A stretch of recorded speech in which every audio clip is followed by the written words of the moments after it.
OA rancher's horses refused to drink from their usual pond. When she drained it to investigate, what she found at the bottom made her shut down the entire ranch immediately. On a hot, dusty afternoon in Wyoming, a rancher named Kate Wilson led her thirsty horses to the familiar pond that had been their lifeline for years. But as they reached the water's edge, the animals stopped dead in their tracks. They lowered their heads, sniffed the surface, and then, in a collective act of silent, stubborn defiance, they refused to drink. For 3 agonizing days, this behavior continued. The horses, growing weaker and more dehydrated, chose thirst over the water they had always trusted.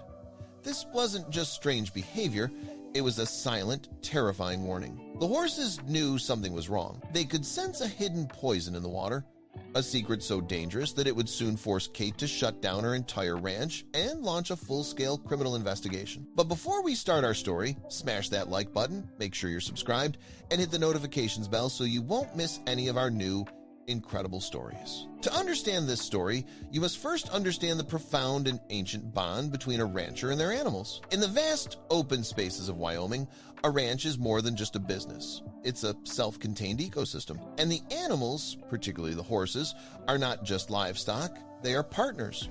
They're intelligent, sensitive creatures with a deep connection to their environment. A seasoned rancher like Kate Wilson, who had grown up on this land, learned to read her animals. She knew the subtle flick of an ear that signaled unease, the look in their eyes that communicated fear. This unspoken language, built over years of shared work and trust, is a vital tool for survival in a place where help can be hours away. But the secret language of animals goes even deeper than behavior. It is written in their very biology, in senses that are far more acute and powerful than our own. Horses, for example, possess an incredible sense of smell and taste. Their long nasal passages contain a complex olfactory system that is thousands of times more sensitive than humans. They can detect subtle chemical changes in the air and water that are completely imperceptible to us. This is a survival instinct, honed over millions of years of evolution, that allows them to identify safe water sources and avoid consuming toxic plants. Throughout history, there are countless accounts of animals seeming to predict natural disasters, fleeing to higher ground before a tsunami, or acting erratically before an earthquake. While the science is still developing, many researchers believe they can sense subtle environmental precursors, changes in atmospheric pressure, low-frequency rumbles in the earth, or the release of underground gases. What is certain is that animals are often aware of dangers in their environment long before we are. It was this ancient, instinctual wisdom that was now playing out on Kate Wilson's ranch. Her horses were trying to tell her something was terribly wrong. The incident began on a scorching hot day. Kate had finished a long morning of work and was leading her 2 trusted horses to the pond for a much-needed drink. But when they reached the edge, they refused to lower their heads to the water. They paced nervously, sniffing the air, their instincts screaming a silent alarm. Kate was puzzled. The water looked perfectly fine, clear and still, just as it always had. She thought perhaps a snake or another animal was hiding in the reeds. She led the horses away and brought them back later. They refused again. She tried using different buckets, filling them from a different part of the pond. They wouldn't touch it. The second day, her puzzlement turned to serious concern. The horses were now clearly thirsty, showing the first signs of dehydration, yet their refusal was absolute. They would not drink the pond water under any circumstances. She checked the entire perimeter of the pond, looking for any obvious source of contamination, an animal carcass, an oil spill from a piece of equipment, but found nothing. The water was clear, it didn't smell strange, and everything looked completely normal. By the third day, the situation had become critical. The horses were weak, and Kate knew that severe dehydration could lead to colic, organ failure, and death. Her own logic was at war with the undeniable evidence of her animal's behavior. Her eyes told her the water was safe, but her horses were telling her it was poison. Desperate, she called her veterinarian, Dr. Hayes.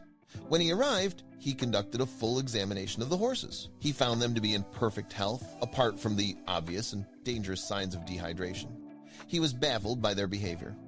After listening to Kate's story and observing the horses' continued refusal to drink, he came to a logical conclusion. "Kate," he said, "if it's not the horses, it has to be the water."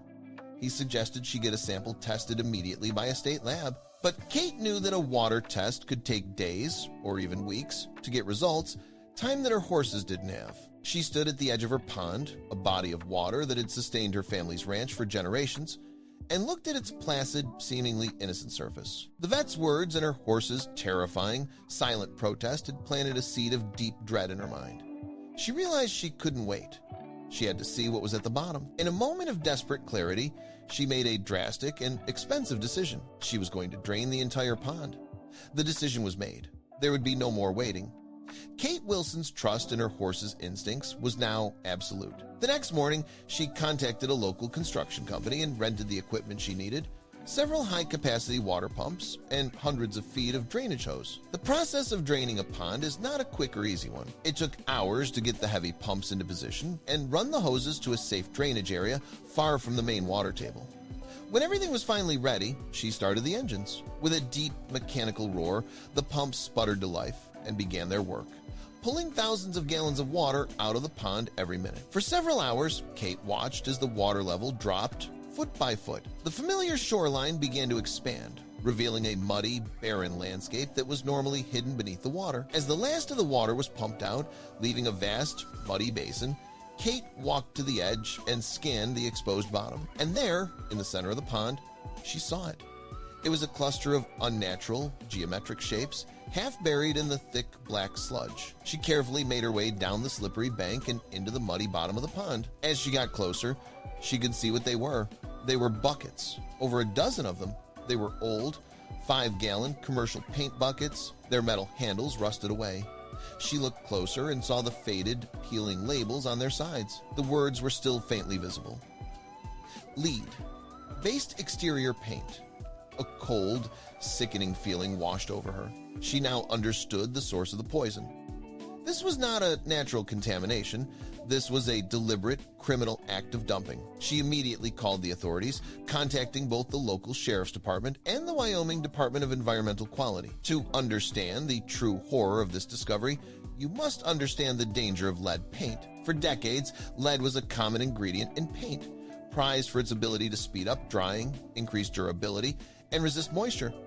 But we now know that lead is a potent and insidious neurotoxin. When old lead paint peels or is disturbed, it releases lead-filled dust and particles into the environment.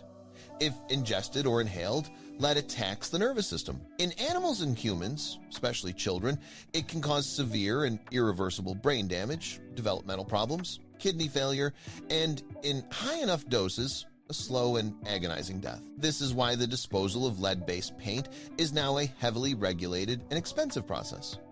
It is considered hazardous waste and must be taken to a specialized facility. The person who had dumped these buckets in her pond had not just polluted her water, they had created a toxic time bomb.